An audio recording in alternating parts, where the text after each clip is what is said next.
Welcome back to the Reading and Writing Podcast. My guest today is Poppy Alexander, author of the novel The Littlest Library. Catherine Miller said about The Littlest Library, 5 of the biggest stars for The Littlest Library. I thoroughly enjoyed spending some time with Jess and her phone box full of books. Poppy, welcome to the podcast. Hello, Jeff. It's a pleasure to be here. Thanks for inviting me. Absolutely. Well, if someone listening hasn't yet heard about your novel, The Littlest Library, how would you describe the novel? Goodness. Well, I think the first thing that I should say about it is that it was a total indulgence for me to write. It was a chance for me to weave a few of my all-time favorite books into the storyline. But from the reader's point of view, it is a story about how the books that are most precious to us, that we gather around us as we go through the years, can be an inspiration for other people as well. We talk about my protagonist is called Jess, and she moves to an area where she knows nobody, with very little other than the few books that are most precious to her. And when she arrives in the village and sees that there's a red telephone box, in the UK, we have these iconic red telephone boxes you see pretty much everywhere. And what's happened to them over the years is obviously we all have mobile phones now, so the telephone boxes have become obsolete. And within communities, these telephone boxes have been repurposed in various ways. And several, including the one that is closest to where I live in my little village in Sussex in the UK, have been turned into these littlest libraries. I mean, what a fantastic concept. What's not to like? That's wonderful. So what are some of those precious books for you? Well, you could read The Littlest Library, and I confess my own precious books are writ large within the story. Mentioned in passing, quoted sometimes. My precious books, I think, are books that other people would treasure as well. There's a little bit of Dickens in there, a bit of Austen, Bronte, du Maurier, Louisa May Alcott, Little Women is such a precious book to me. And modern ones too. Michelle Obama's Becoming gets an honourable mention in the story. And Dr. Seuss, obviously Dr. Seuss, because it's about childhood books as well. That's wonderful. Well, do you remember the original idea or impetus that led you to write The Littlest Library? Well, it was suggested to me by my editor, actually, and I immediately thought, what a fantastic concept, especially as I had this little library of my own just up the road.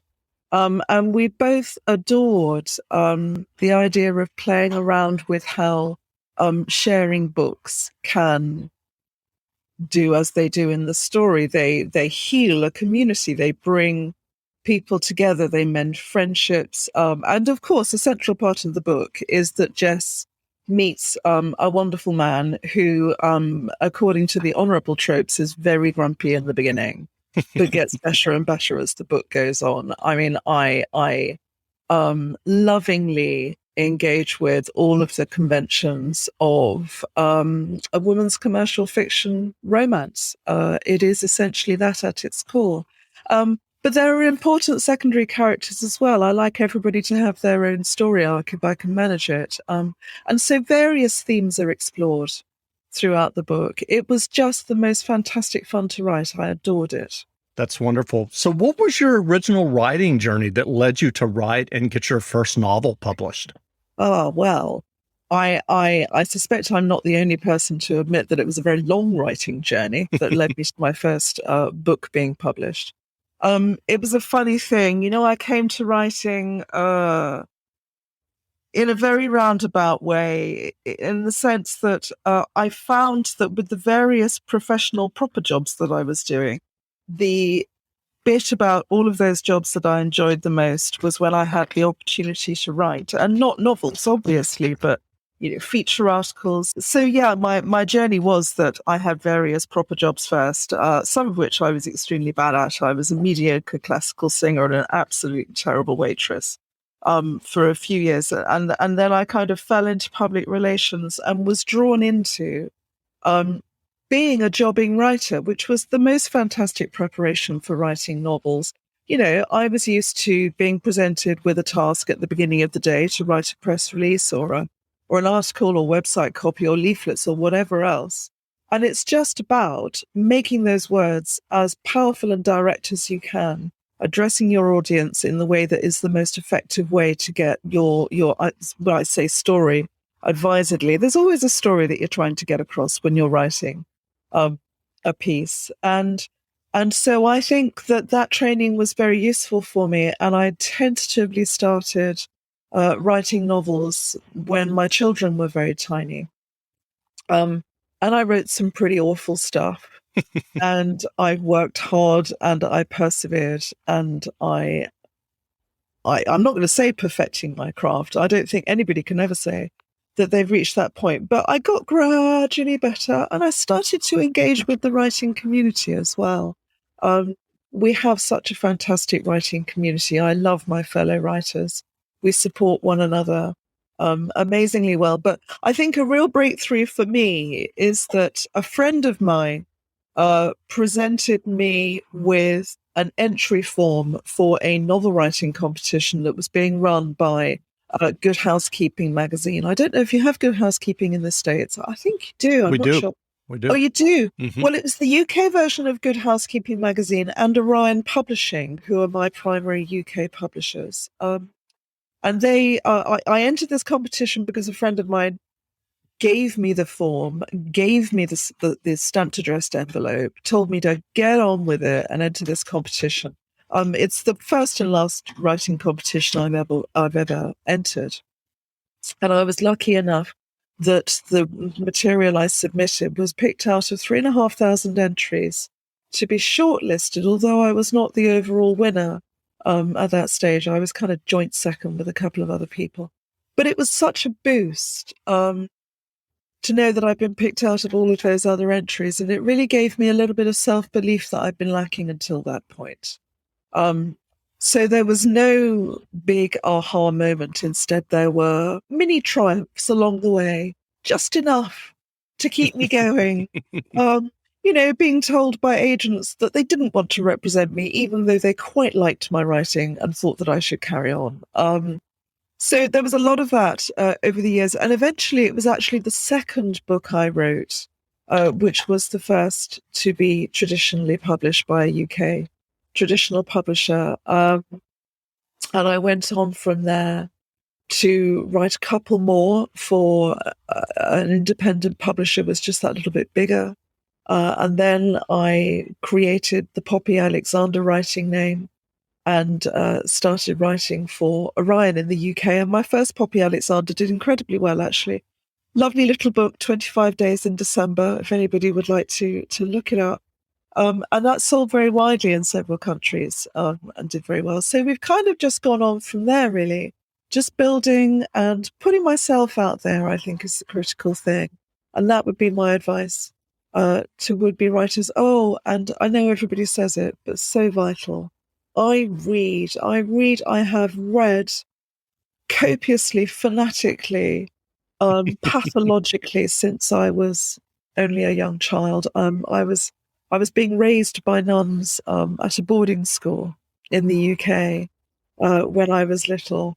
And I was given special permission once I'd read everything in the primary school library. I was given special permission to choose books from the library that was intended for the older girls. And I just consumed books at a rate of at least one a day. It was ridiculous, actually. And I read my way through that library, everything from La Peste in translation, Camus. I was absolutely fascinated by the grotesque descriptions of people dying of plague in Paris. There was a whole series, I remember, of very saintly books. They were the lives of saints and martyrs.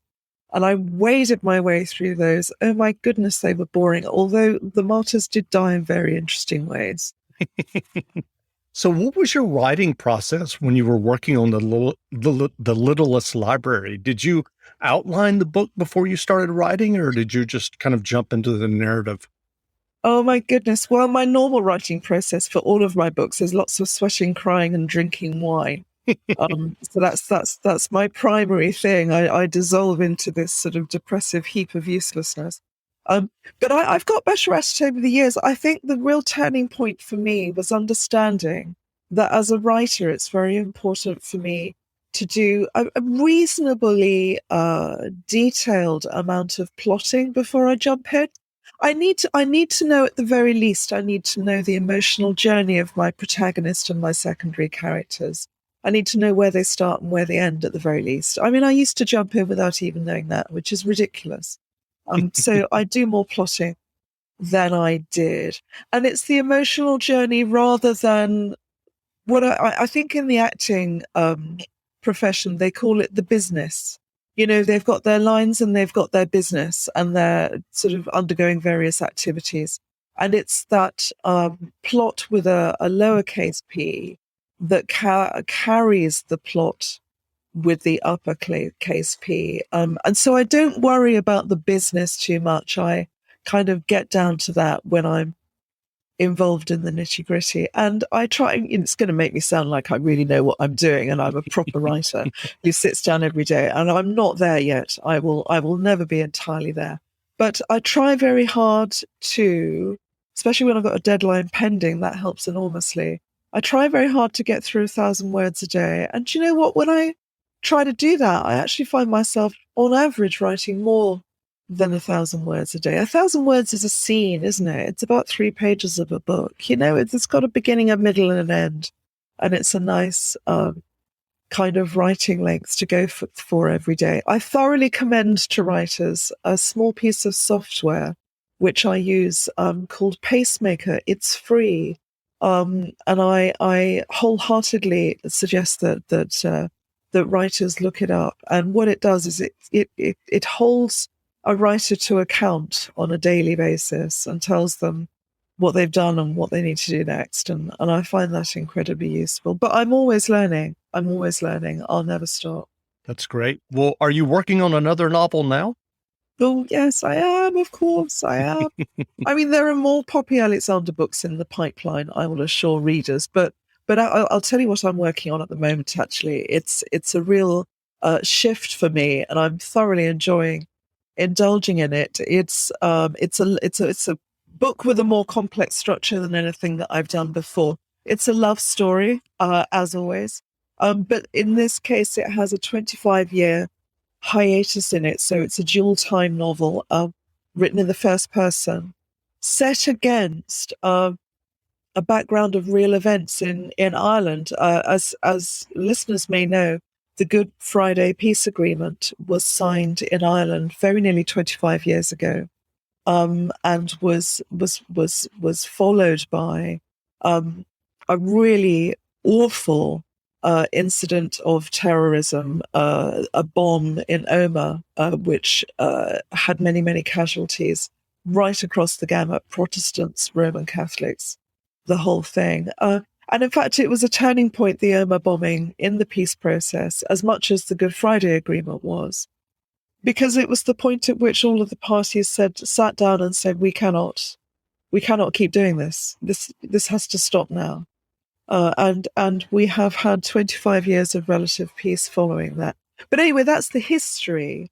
The story, my own story, is only set against that structure. But I am entirely daunted and excited at the prospect of writing a story against that very sensitive background. I feel I'm opening myself to criticism as a writer. In choosing a setting that is so sensitive and emotional. So I've got every opportunity to get things badly wrong. Watch this space. I will probably need a new writing name after I finished it. Hey, this is Jeff, host of the podcast. You know, sometimes it seems like there's just an infinite amount of information out there. And that's exactly why I love Wondrium. Wondrium is a streaming platform that offers thousands of programs and documentaries from respected experts who really know their stuff. And for the listeners of this podcast, Wondrium has a wide selection of writing resources: how to write best-selling fiction, how to publish your book, writing creative nonfiction, every day is a poem, how to create comics, and much, much more. And the best part, you can watch or listen anytime, anywhere with the Wondrium app. Download and watch or listen on the go. Explore all of your wonders with Wondrium, and your brain will love it. That's WONDRIUM.com/BOOKS. Again, sign up today at Wondrium.com/books to get unlimited access with a 14-day free trial. Give it a try. Back to school doorbusters are in session at JCPenney. Through Sunday, while they last, save 60% on Izod school uniforms. Load up on $9.99 Arizona graphic tees and soak up the last drops of summer with shorts for the family, starting at $12.99. If it's easier, shop jcp.com now, pick it up curbside later. Shopping is back. JCPenney. Offers good on select styles through 7/17. Conditions and exclusions apply. See store or jcp.com for details. Do it! If I ever get anywhere in it. Well, what writing advice would you offer for those who are working on their own stories or novels? Oh, I love to hear of other writers writing on their own stories. I mean, I would say to all writers, the most critical thing is to keep going. If you're lucky as I was, if you, when you are ready and you have a full manuscript that's been polished as far as you can get it, I would commend writers to engage in the writing community, chat to other writers, get on Twitter and, talk to agents, talk to publishers, talk to other people about your work and just keep writing. You're not going to write your best, dare I say, you're not going to write your best novel first time round. You guys have got we call it the Great British Bake Off, but you guys have got a version of it, haven't you, with Paul Hollywood? I remember another writer saying to me, she said, when you've baked your first cake, give yourself a pat on the back, but it's not going to be the best cake you ever bake. You've got to learn your craft and you've got to hone your skills. But what I would say to other writers is the writing community is a really, really lovely space to inhabit. So dive in. That's wonderful. So you talked earlier about reading. What novels have you read recently that you enjoyed? Oh dear, I'm going to shock everybody with this, actually. I read very widely. I read literary, commercial, right across the board. But I've just recently, I've been reading some books by a lovely author called Kate Rhodes, who has written a series of bloody murder books. They are really quite gruesome, set on the Isles of Scilly. And I absolutely love them. I seem to have this propensity to adore writing books where characters get their heads bashed in and terrible, terrible things happen. So I think I would shock everybody in that. I may even write something like that one day, in which case, yet again, a new writing name is definitely going to be required. Otherwise, my Poppy Alexander readers are going to have the most terrific shock. Yes. But like my character in The Littlest Library, I reread my favourite books an awful lot, and it is the classics, as you might expect. I reread Jane Eyre, Charlotte Bronte, probably once every 10 years or so. I adore Jane Austen, who doesn't? But when I'm writing, and doing the first draft of a book will take sort of between 4 and 6 months, something in that order. When I'm writing, I do actually find it quite difficult to immerse myself in a full-length novel written by somebody else. It's almost like if I've got a story in my head, there's not room for another similar story to be there at the same time. So when I'm writing, I'm actually quite bereft in terms of my reading. I have to have the discipline to not immerse myself in somebody else's story. But I do read. I mean, I read the news more often than not, which is very inspiring and gives me story ideas. But I particularly adore short story collections, probably partly because I'm absolutely dreadful at writing short stories. I find it really hard. and I'm full of admiration for people who do it well. I've got a book here, actually. It's a series of short stories by some really fantastic contemporary writers, and it's called The Haunting Season, Ghostly Tales for Long Winter Nights. I couldn't resist, and I adored reading it. It's got a short story by a fabulous writer called Bridget Collins, who wrote a best-selling book called The Binding, for example. Spooky short stories are kind of my thing. I completely adore the Victorian Gothic genre of spooky stories around the fireside with a good glass of red wine. That's kind of one of my favorite places. A huge liking for Susan Hill, who wrote Woman in Black and various others. She writes some pretty dark stuff.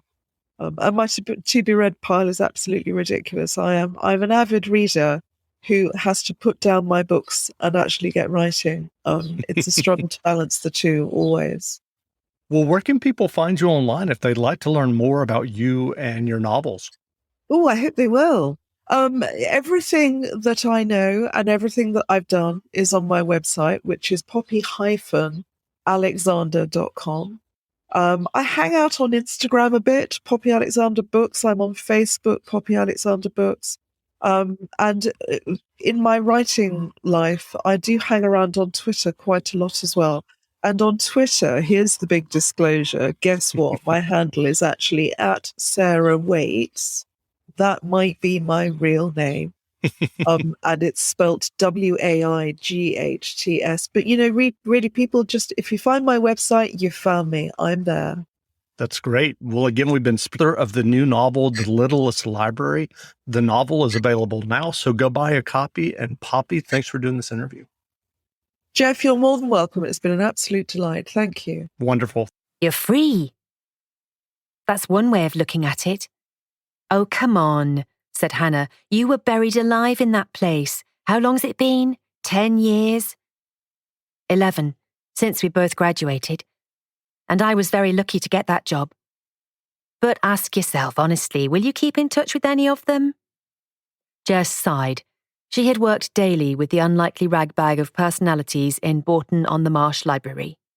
But even on the day it closed its doors for the last time, she knew, beyond the fondness of familiarity, she had nothing in common with any of them. Not really. Exactly, said Hannah, smug in victory. You've lost nothing. What? I've lost my job. Sure, but it's just a job, and a boring one at that. And it's not like you've... Hannah faltered. It's not like I've got anyone to support. Jess finished for her. It was true, she didn't, not anymore. It had been a year of crushing losses, as her friend knew better than anyone.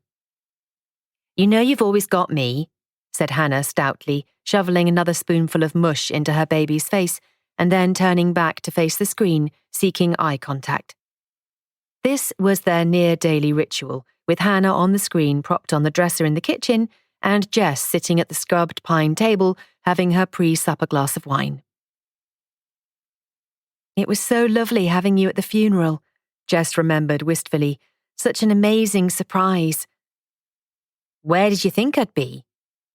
I thought you'd be 11,000 miles away, seeing as you are. Thank God for airlines and the internet, said Hannah, raising her mug of coffee in acknowledgement of Jess raising her glass. I do feel virtuous drinking coffee while you're knocking back the vino. Oi, less of the value judgments. When I start drinking wine for breakfast, you have my permission to be officially concerned. So, what will you do? Nothing keeping you in Bourton-on-the-Marsh now, is there? It's about time. It's my home. I've got the house. It's time to move on, said Hannah resolutely. What would Mimi say? Home is where you lay your hat. She always wanted you to go off and explore the world. Now's the time. Pastures new, agreed Jess doubtfully. That's what she used to say. Exactly. Pastures new. Jess was what her grandmother Mimi had always called a homegrown lass. Bourton-on-the-Marsh, born and bred. Mimi was from France originally, and Papa had always proudly declared that you could take the lass out of Paris, but you couldn't take Paris out of the lass. Mimi wasn't her name, really, but it was the closest a 2-year-old Jess could get to Mémé, French for granny, and in the end it was what everyone called her. Mimi had settled in the UK without a backward glance after falling in love with Papa all those years ago. Her grasp of English became near perfect, and her French accent almost consumed by flat Middle England vowels. That said, Mimi may have submitted to life in a small market town far from home, but she certainly didn't capitulate. Her sometimes humdrum life was enlivened, as were the lives of all around her, by her relentlessly Parisian attitude. No outfit was complete without a jaunty scarf. No supper, however light and casual, was presented without a single bloom in a slim vase and a glass of good red wine. She was never without a slick of her signature bright red lipstick, and she had the permanently exciting, unsettling tendency to give the impression she was just about to embark on a huge adventure. Jess's life, on the other hand, with one huge exception, had followed a preordained path from local school to local college to local university, and then, straight from there, to a local job in the local library. All safe, safe, safe. God, she was boring. Predictable. As usual, Jess and Mimi did everything they could to avoid dangerous introspection over that point in her life. The event, just before her 4th birthday, which was so terrible it still had the power, nearly 30 years on, to stop a conversation in its tracks.